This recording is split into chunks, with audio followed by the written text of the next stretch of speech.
Welcome to Sony's vision legal channel. अभी कुछ ही दिनों पहले गवर्नमेंट ने डिजिटल पर्सनल प्रोटेक्शन बिल वापस पेश करा है पार्लियामेंट के अंदर। देखिए इस ड्राफ्ट के अंदर क्या है और क्यों ऐसा स्टार्टअप ओनर, एंटरप्रेन्योर या लॉयर आपके लिए जानना जरूरी है। अगर आप कोई भी डेटा का वायोलेशन करता है, प्राइवेसी पॉलिसी का वायोलेशन करता है, तो अब फाइन हजारों में लाखों में नहीं लगेगा, सीधा करोड़ों में जाएगा। अगर आप कोई भी वायोलेशन करते हो डेटा को लेके, तो आज के टाइम में फाइन है 500 करोड़ से लेकर 250 करोड़ के बीच में। अभी कुछ टाइम पहले इंस्टाग्राम के ऊपर $400 मिलियन का फाइन लगा। क्यों? क्योंकि उन्होंने बच्चों का डेटा लीक करा, उसको ढंग से हैंडल नहीं करा।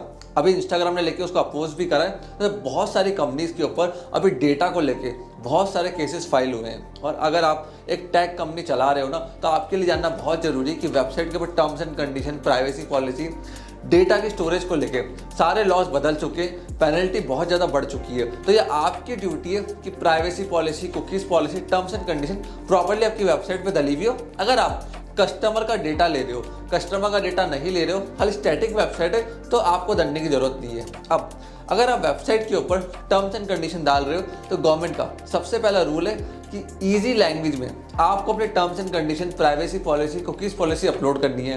वेबसाइट के ऊपर टर्म्स एंड कंडीशन होना, प्राइवेसी पॉलिसी होना, डेटा पॉलिसी होना, ये बहुत ज़्यादा जरूरी है। इन एडिशन टू दिस, इस लॉ के अंदर ये भी कहा गया है कि एक यूज़र जो वेबसाइट के ऊपर अपना डेटा देगा, सबसे पहले आपको उसकी कंसेंट लेनी है। दूसरी चीज़, एनी टाइम यूज़र आपसे रिक्वेस्ट कर सकता है, आपको ईमेल कर सकता है कि उसका सारा डेटा इरेज करा जाए, डिलीट करा जाए, और आप without the permission of user उसका डेटा यूज़ नहीं कर सकते हो। टारगेटेड एड्स चलाने के ऊपर भी इस समय गवर्नमेंट ने बहुत सारे रूल्स एंड रेगुलेशन निकाले हैं, जिनका आपको ध्यान रखना है कि आप डायरेक्टली कस्टमर्स को उनका डेटा यूज़ करके टारगेटेड एडवर्टाइजमेंट नहीं कर सकते हो। और चिल्ड्रन का डेटा तो आप वैसे भी नहीं ले सकते इंडिया के अंदर below the age of 13 years. और अगर आप इंडिया के अंदर अपनी वेबसाइट को रन कर रहे हो, तो आपका जो सर्वर है वो इंडिया के अंदर ही होना चाहिए। और अगर आप एक फॉरेन कंपनी हो, यूके, यूएस, बाहर से आप इंडिया के अंदर ऑपरेट कर रहे हो, जैसे बहुत सारी वेबसाइट्स हैं आज के टाइम में, तो उनको जो अपना सर्वर है वो इंडिया के अंदर मैनेज करना है, या फिर ऐसे कंट्रीज के अंदर वो अपने सर्वर को रख सकते हैं जिन कंट्री के साथ इंडिया का फ्रेंडली रिलेशन है। अब आप सोच रहे होंगे ऐसी कौन कौन सी कंट्रीज है, ये कैसे मालूम पड़ेगा? उसके लिए गवर्नमेंट अलग से एक लिस्ट निकालेगी कि इन कंट्रीज के अंदर आप अपना सर्वर मैनेज कर सकते हो। देखो, data is the new oil, Mukesh Ambani भी कहते हैं। डेटा को लेके काफ़ी टाइम से काफ़ी सारे इश्यूज क्रिएट होते रहे हैं, और अभी कुछ टाइम पहले कैम्ब्रिज एनालिटिकल स्कैंडल भी हुआ था, जिसके अंदर 5,62,000 इंडियन फेसबुक यूज़र का डेटा लीक हो गया था।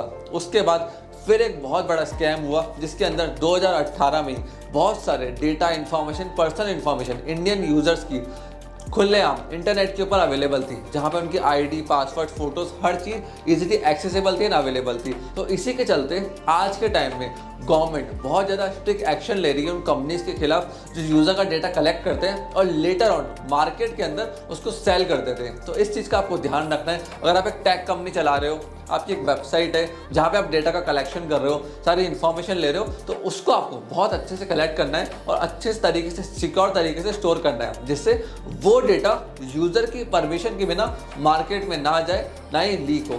फ्रेंड्स, अगर आपको वेबसाइट टर्म्स एंड कंडीशन के बारे में, कुकीज़ पॉलिसी के बारे में, डेटा ब्रीच के बारे में जानना है, तो आप हमें इस नंबर पर कॉल कर सकते हो। हमारी वेबसाइट sonysvision.in को विजिट कर सकते हो, और आप हमारे यूट्यूब चैनल को फटाफट सब्सक्राइब कर लो लाल बटन दबा के, क्योंकि जैसे ही हम ऐसे काम की इन्फॉर्मेशन वीडियो लेकर आए, आप लोगों को तुरंत उसका नोटिफिकेशन मिल जाए। आपने इस वीडियो को यहाँ तक देखा, हम लोगों को इतना प्यार एंड सपोर्ट दिया, उसके लिए धन्यवाद।